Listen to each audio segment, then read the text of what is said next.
So thank you so much, Dr. Martin, for joining me today. I'm very excited to get a chance to talk with you. How are you today? I'm happy to be here. Happy to Great. talk. Me too. Me too. It's good to see you again. Mhm. Um, Basically, I just want to thank you for taking the time to be with us, and I wanted to let people know a little bit more about what you do and your role here at North, your different roles here at True North. I know Mhm. you specialize in a lot of different areas. You specialize in grief, women with ADHD, LGBTQ plus issues, couples work, you do trauma work. You really have a nice breadth and width and depth of areas that you have interest in and that you've learned a lot about and you've been able to help Mhm. a lot of people with. Well, And I so, have been doing this for a long time, so yes, I've had yes, time to kind of accumulate interests. yeah. And I think that's one thing that I love about this field is that we can develop interests in different areas and Mhm. you never stop learning. You never Right, stop learning right. in therapy. And so I think Mhm. that can be pretty fun. But Right. today, since we can't talk about all the things, I thought maybe we could talk about grief if you would like to do so. I would like to do that, yes. Hey, me too. Um, so basically, I know when clients call, a lot of the time it will take them a while to call. I sometimes will see my first client and I'll see a client and for the first time and I'll ask, well, how did you find out about True North and how did you end up calling us? And Mhm. they might say that they heard about us one time or they saw us or they considered counseling at different points in their life and then something happened that made them decide to go ahead and make a call. In your experience, what do you find? How do people end up seeking counseling? Well, in different ways. I think sometimes they get encouragement from people, whether that's positive or negative encouragement. They are encouraged to seek help. Uh, Sometimes they're just tired of how they're feeling, and they do want to feel better. They think, well, maybe I just need to kind of bite the bullet and go do that. And sometimes they've just gotten to a place where they're just really interested in deepening their personal growth and they recognize that it's better to do that with some kind of help. Mhm. So if we look specifically at grief, Mhm. what would you even consider? What would you call grief? How do I know that I'm not just sad or I haven't just lost something? What would make something grief as opposed to depression or something else like that? One of the ways, and this is just me, and it's pretty broad, but one of the ways I distinguish depression from grief is that in depression, people tend to feel worthless. They seem to have some low self-esteem. Not necessarily true with grief. They just know they're feeling really sad. They usually have a sense that there's been a loss, but not always. Um, when I worked at hospice, we would get referrals from the Hope Center. The women would be referred to us, and they would say, well, "I don't know why." And then when we explore, we'd find out that their drinking started at the time of a loss, Yes. and or their drug use or whatever. And so they could see themselves that, oh, that's how that happened. I was trying to deal with this pain and I didn't have any support and I didn't know what to do. And I do talk to people about there's no one right way to grieve, but there are lots of wrong ways, and that's one of the wrong ways is to rely on alcohol and other drugs, because then you have a secondary problem that has to be dealt with before you can get to the primary one. But I think just when there's a loss of any kind, um, there can be grief, and that can be a death. Obviously, that's how we usually think of it. We're also, in the time of this pandemic, we're all grieving all kinds of losses, not just the deaths, but also, we've lived in a world that's just so many people dying and so many losses, and and so just trying to deal with that and recognize that we've had a worldwide disaster, um, and there's loss, and so anytime there's a loss, so like I said, by death, but sometimes it's a separation, sometimes a divorce. um, some maybe your best friend relocates, Mm. um, There's loss of identities when people retire and they don't have their career to identify with anymore. We have physical changes as we age or as we have accidents or illnesses. And so any kind of loss can lead to grief.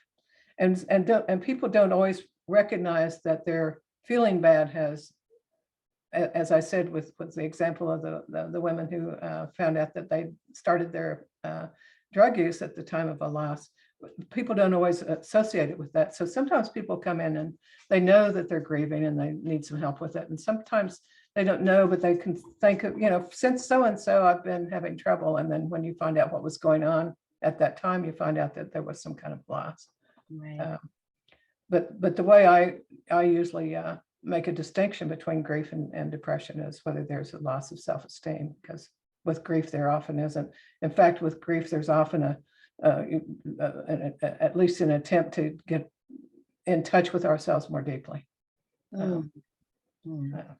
Because grief is always associated with love. Tell me more about that. Tell me more about that. Well, if we didn't love the person, we wouldn't be affected by their death or the loss of them or the separation. It might be the end of love too. It might be, if there's a separation or divorce, what people started out thinking would be forever has come to an end. And so that love relationship is coming to an end. But almost always with grief, there's that love of your job, love of a certain part of your identity, certain kinds of capabilities. And so what happens in the grief process of healing is reconnecting or connecting more deeply with that love, I think. That's one of the reasons I really like doing grief work, is because it takes people deeper. They get in touch with love. They develop some self-compassion. It can be life-changing, but it's also just a gift to be able to take that journey with someone. That someone would trust you or feel like you were someone that they could share that sort of vulnerability with, or they could share that sort of pain. And exactly. feel like they're in good hands. Right. That will be taken. Someone who understands and also can tolerate the emotion, because a lot of times we protect each other in a family.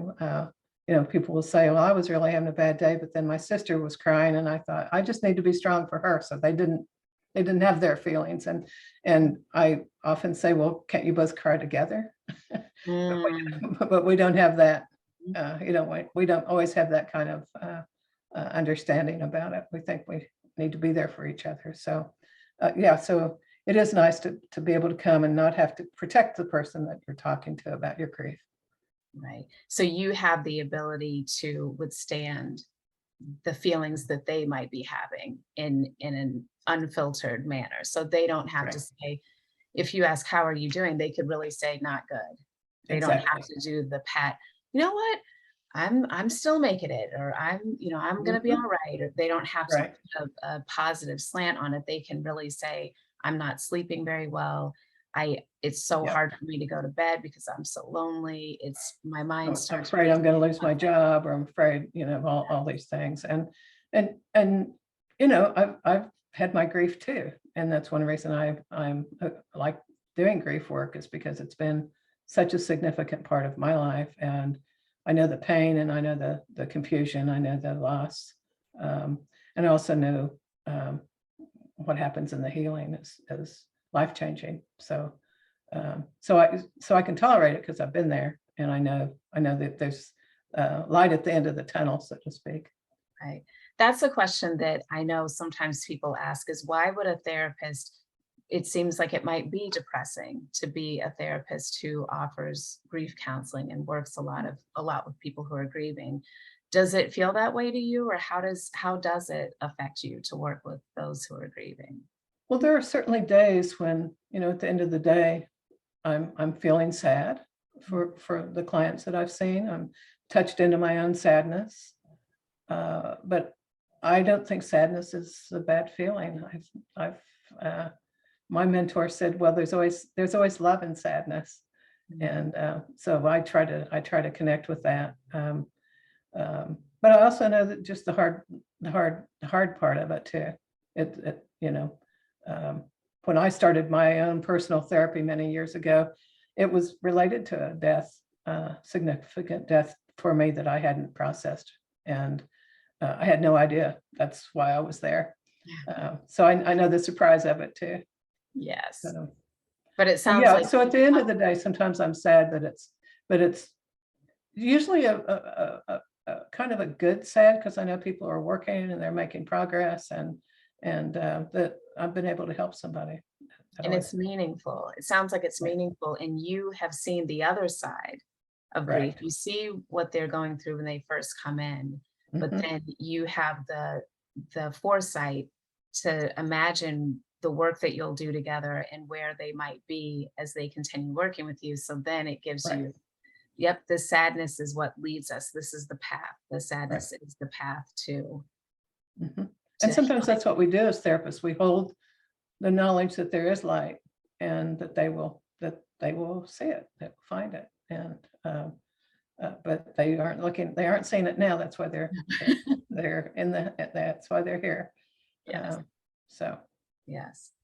Well, how do you feel that grief affects women? Have you noticed when you're working with clients, have you seen any um, things that sort of stand out to you when you've worked with women? We see a lot of women here at True North. And so, what has been your experience in terms of, I know that you mentioned wanting to take care of other people. I know in some cultures, and in my culture, the strong Black woman is one of the, um, it's something that we feel good about, and it's something that we feel pinned in by, yes, where you want to be yes, able to help people, it but has both of those. that Yes. it's the double-edged sword, right? When It's there's the a funeral, double-edged, it's women who are making the arrangements, so to speak. right, right. And often there are men who are involved in that as well. But yeah, it affects women differently because we're socialized differently. Everybody feels grief, they feel loss, they feel grief. Ken Doka is one of the experts in the field that I really like a lot.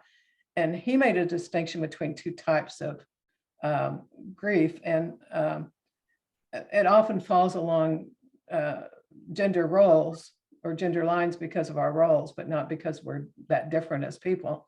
But he called it intuitive and expressive, or instrumental. The intuitive pattern is more typically what women do because we're allowed to. We do the emotions, we do the gathering, we do the tend and befriend. We bring people together. We rely on each other. We cry on each other's shoulders. Men do more instrumental kinds of things, or those people who do instrumental do a little different thing. It's more physical and more cognitive or thoughtful for them. And we would see that when I worked at hospice. We would see there was one man who he wanted to volunteer after his wife had died because hospice had been such a comfort to him.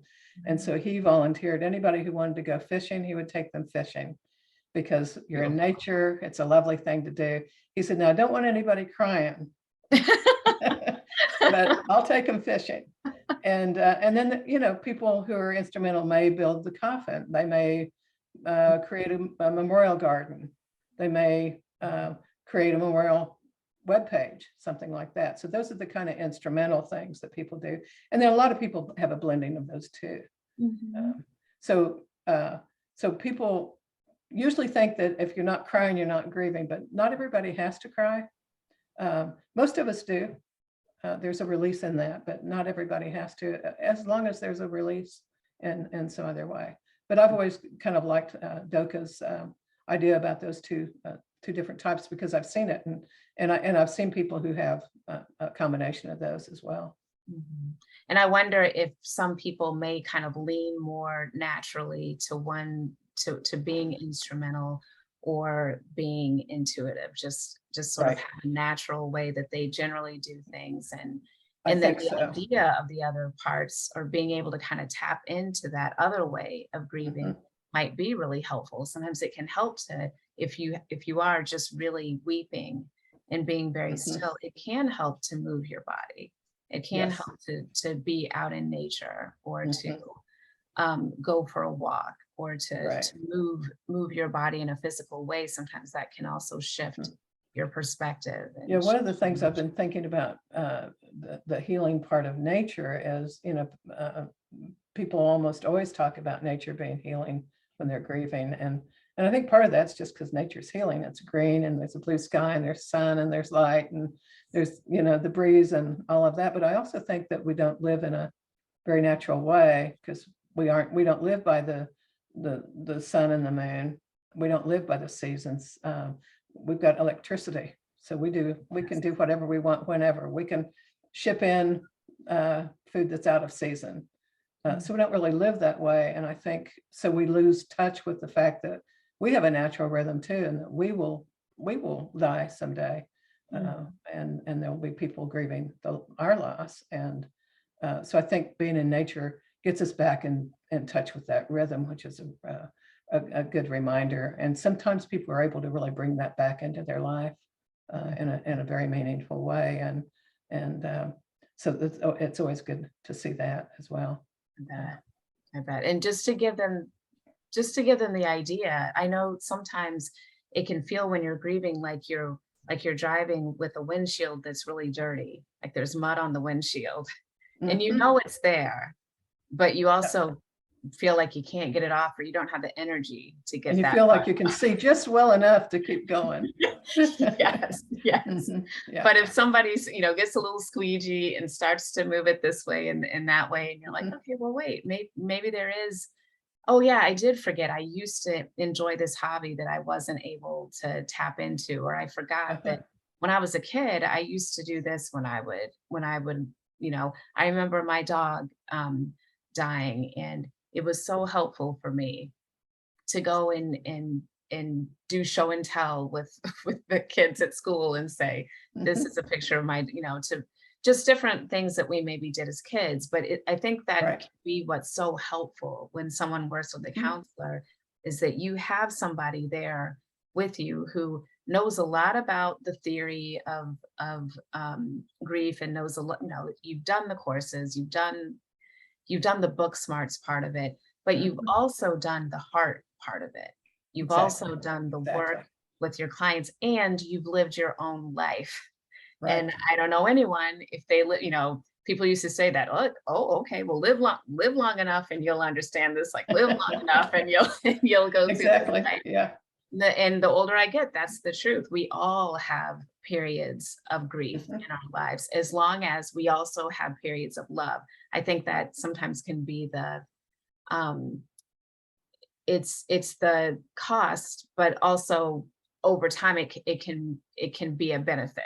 The pain Exactly. that is related to love really is a gift, and Mhm. Mhm. it deepens the love, and it makes future love have a different quality to it Right. than it did Mhm. before, when you hadn't had loss before. But if you have the ability to love, there will be some grief in your life. And Right. what I think it sounds like you are able to do is help people when they're in the depths of it. It's hard to say, "Oh, I'm really delighted that I'm going through this this grieving situation. Oh, good for me this is, and wow, my love will be fantastic. I'm gonna love so much better after this." I have yet to meet anyone who Yeah, says that that's when not usually how that they're happens. That's not how That's that not usually usually happens. how that works. Mhm. But I like how you said that you're able to go on that journey with them. They're not by themselves, and Mhm. you are seeing through the clear windshield, Right. right?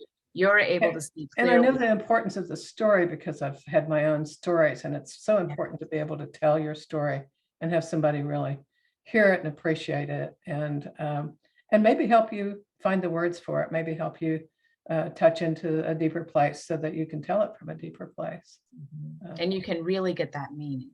You can really tap into the meaning that mhm, is so wrapped up in grief work. mhm. What is it like for you? I'm just curious. What is it like for what do clients say they experience when when your work is coming to an end, and you talk with clients and ask them, how has counseling been a benefit to them? What are things that you hear often? Some of it's just the permission that they appreciate they've had the permission because a lot of people hesitate to get the help because they think they shouldn't. Our culture says, just move on, go to work the next day, carry on. And so people think they should be able to handle it on their own. They think they should be over it by now. They're hearing that message. They maybe think they shouldn't be grieving because they have what we call disenfranchised grief. What is Sometimes, well, different ways you can have that. Sometimes it's like two people who are divorced and one of them dies. People don't think that the person, because you're divorced, they don't think you're going to have sadness about that loss. But you're still going to have sadness because that's the end of a person that you had an intimate relationship with. Sometimes it's, I know a lot of same-sex couples, when there's a death, people think they don't really, it's not like a marriage, it's not like a real relationship. And so they don't get the support that they need. Sometimes it's with a step parent or something like that, but just where people don't value the relationship in some way or another. And so they think they shouldn't be grieving because they're getting that message. And then they may know that they're grieving, but they think that they shouldn't be feeling it. And so just really helping people to feel it and to acknowledge that they have a right to the grief, they have a right to their story, they have a right to tell their story, and a right to feel the feelings that go with it. Because we don't get grief 101, right? We don't go to school and learn. We learn our ABCs, we learn how to do math, we learn those things, we learn social studies, we learn different languages, but we don't learn the language of grief. Most of us don't. Or any kind of emotion, but grief in particular. And we learn about different cultures and the different ways in which people do grieve. Even in my lifetime, grief is so different. When I was a child, if somebody died, they wore black for a while so that people recognized it and they could treat them more sensitively. They had a wreath on their front door, so when you went to visit or you went to deliver something, you knew that people in this house were grieving. So even those cultural things we don't do that anymore. And so, I think it's interesting to look at different cultures and maybe adopt some of the things that people do. We certainly have our memorial services and our funerals and now celebrations of life. There's a lot more of that now. And we have our rituals about what to do with the remains, the burials and cremations and so forth, and all of that's changed over time too. But I think just being open to what's meaningful to you, and also knowing what's meaningful to your family members and what they might want is an important part of learning about our emotions and valuing them and valuing our we all have our own story, but we also have a cultural story, we have a family story, we have our relationship stories, and those are really important to acknowledge and to honor. Yes. And I really like that. It almost seems like you're giving them sort of a context in where this grief fits in their life. I know that you've done a lot of work with college students and have really enjoyed your work with college students over the years. And I think one thing that I'm curious, what has been your experience because I'm assuming that a lot of college students are losing maybe their grandparents for the first time. They're experiencing some of their first, at least, deaths. They might have experienced divorce of their parents or, again, death of pets, but the deaths of significant individuals in their lives. What does that look like? And I know everyone looks different, but it does look different, but often it is a first loss, and often they're finding out how their family handles it. And some families don't have much space for it, and some families do. They're also worried. Then it may bring up worry about their own mortality. They learn how fragile life is in one respect. So that brings up those kinds of things as well. And usually they need to tell the story. They need to tell the story of that relationship. They need to honor that this is a meaningful thing, and that they again have the right to know it, to feel it, to express it, and to grow from it. That's typically what we see. And through this pandemic, there's been quite a bit more loss. And then also, the age at which a loss happens is significant. We've had some people in the grief group who've it's been 5 or 6, 7 or 8 years since a parent died, but they never were able to grieve it. They didn't get the support they needed, and so they're still needing to do process. And then there's also the fact that when a parent dies, when a person is young, they're going to grieve that at every big turning point in their life, at every life transition. When they graduate high school, when they graduate college, when they get married, when they have their first child. And so just helping people understand that this is going to be revisited because the loss will continue. And then also, our whole idea of grief counseling has changed. It used to be we tried to help people get over it, in that relationship. Now we're trying to help people maintain the relationship as they move on into their life. And so that's a very different way of helping people heal.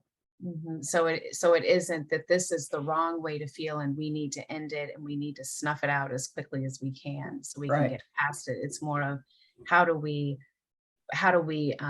find a place for that in your life, and how can you learn how to process grief? How can you learn how to have it come and have it go, and not and learn to kind of ride the wave, because it does come in waves. How do you ride that wave? Sometimes you don't. Sometimes you get washed out.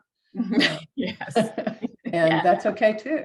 Just letting that be okay, and then you can get up and keep moving, but preparing somewhat, as and we help people understand, okay, there's the anniversary of the death, or the person's birthday's coming up, or holiday time.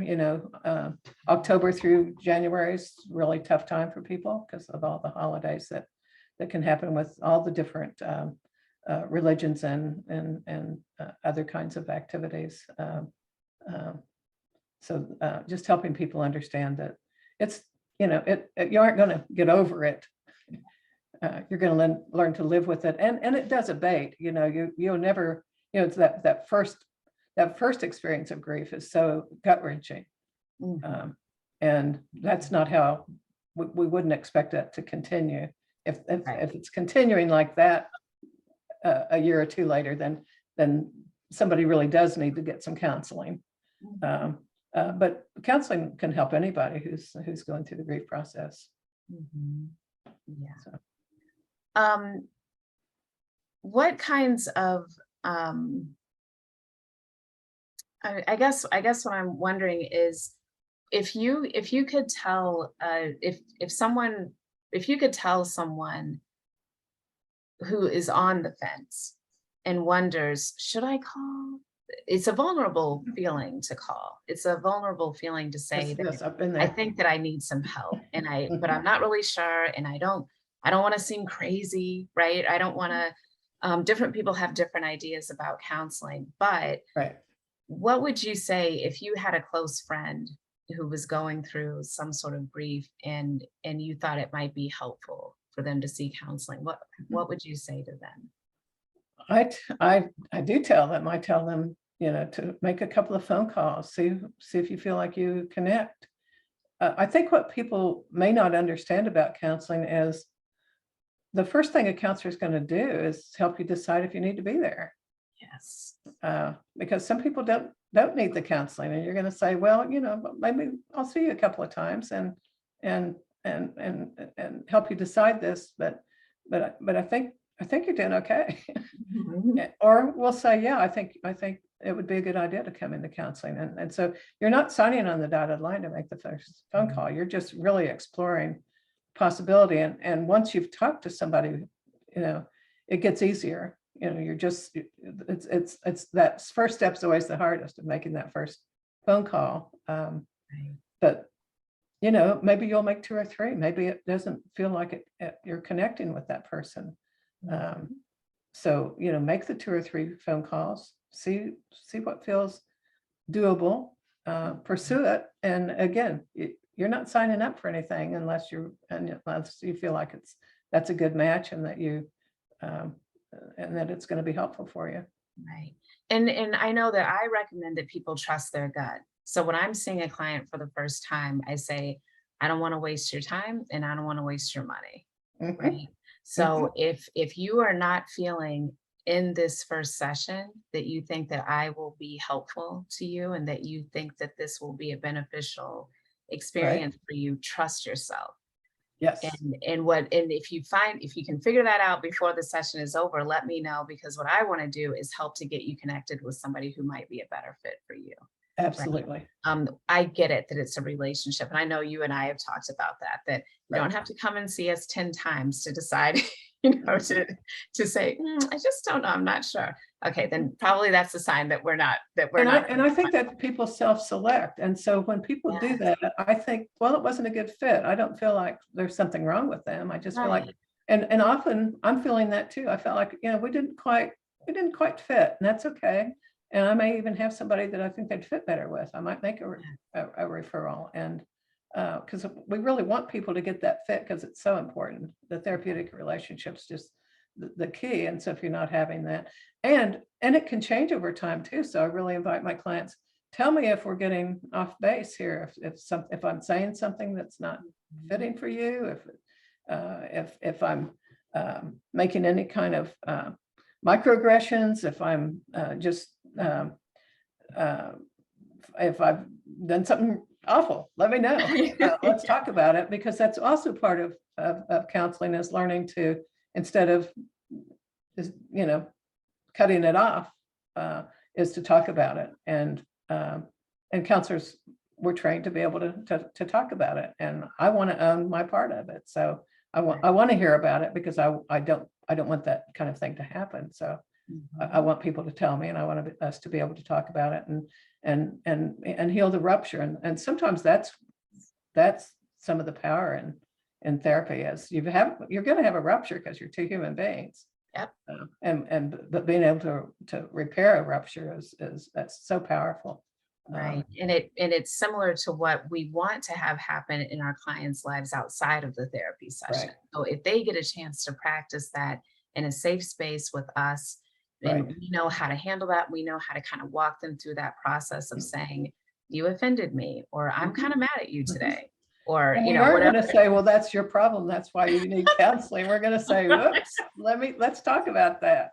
Uh, Yes. mhm, Yes. And yeah, and we appreciate that they are being honest with us, and that they feel like they can say that.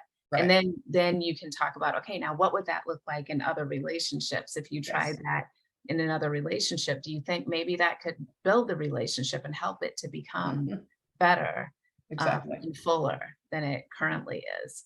Because one Um, thing of talking about working with women, yeah. most of us have been socialized not to say those kinds of things. We're supposed to make nice and, not rock the boat. So Right. we have to learn how to do that in a way that's productive. And when we're learning something, we'll do it wrong.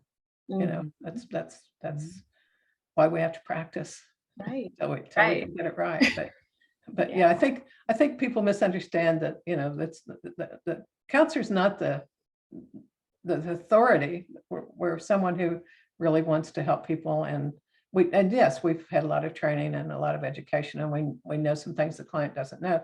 But if I get stuck in myself somewhere, I go get a counselor. I go Mhm. talk to somebody, because we have blind spots. and Right. and that's the value of having a therapist you can trust. Therapist can say, I think you've got a little blind spot here. Yes. And the And we counselor believe and the that. client can say that to the therapist as well. I think Exactly. you've got a little blind spot too. That's right, because everybody's fallible, right? Like, all of us Right. no one's perfect. And so, and we can't be perfect for every single person, but what we can do is say, I tripped here, or I did, I think I kind of messed up here last session. This felt kind of weird. Did that feel weird to you? Mhm, Or did what do you, I wanted to right. check in with you and see what you thought about that. And then Mhm, it opens the door where people can say, well, yeah, I felt like you just didn't get what I was saying, or I felt like, um, you missed this. And it's like, okay, well, can we try again? I really Right, don't want to do that. Can you help me out? right. And then how good that feels when someone has cared enough to check in with that, and then to know you can do that again. You can Exactly. have this different kind And of it doesn't relationship. necessarily feel real good in the moment when you're doing it. No, it does. It's a little nerve-wracking, but when you get somewhere, that does feel really good.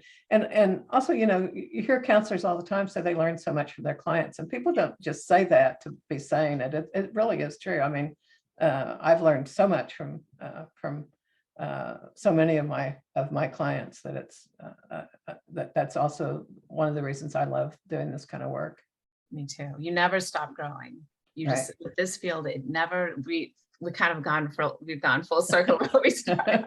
But you always learn something new. You always, and I think too, what I really enjoy about the process, especially if we're talking about grief therapy, is that it's always an honor to me that someone would feel like they could take Yes. something that's so personal and so, just that they're holding so close to their Mhm. heart, and open that book with me, or open that box with me, and Mhm. say, let me show you this, and let me show you that, and can you help me figure this out?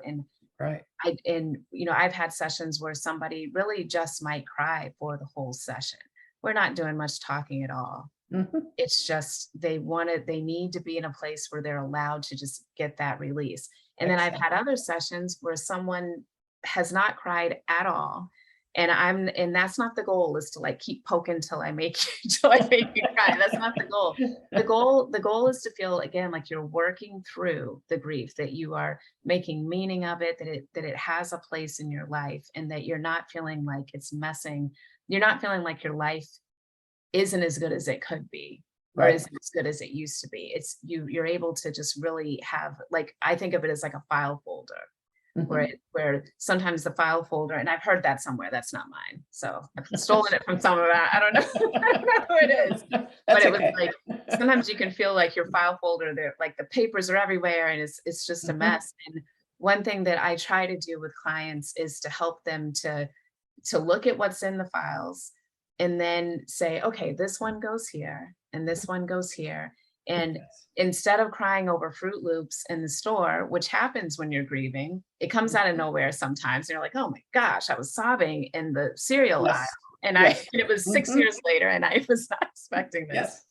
But to say, you know what, that's okay. Now I know how to breathe through that and just realize that's a sign of love.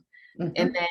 then I'm able to kind of say, oh yes, that's grief, and this is grief related to this, and I understand now where that belongs, and I know Mhm. that I can take that out when I want to, but I can Right. also put it back when I want to, and I can work, and I can take care of other people and myself, right? Mhm. Right. um well, this might be a good place for us to wrap up, but Uh-huh. I'm delighted that you've joined us, Dr. Sharon Martin, here at True North. And I'm really looking forward. I've seen already the work that you're doing with the clients that you have already, and I'm looking forward to knowing that the clients that you end up seeing will be seen by you and will be in very good Mhm. hands, and Well, and will well, have you to walk through this grief thank you very much. I really value the work that True North is doing, and I'm really glad to be part of it, and glad to get to know you and have these kinds of discussions too. Yes, yes. Well, I will let you go, but thank you, and Mhm. you have a good day. You too. Thanks.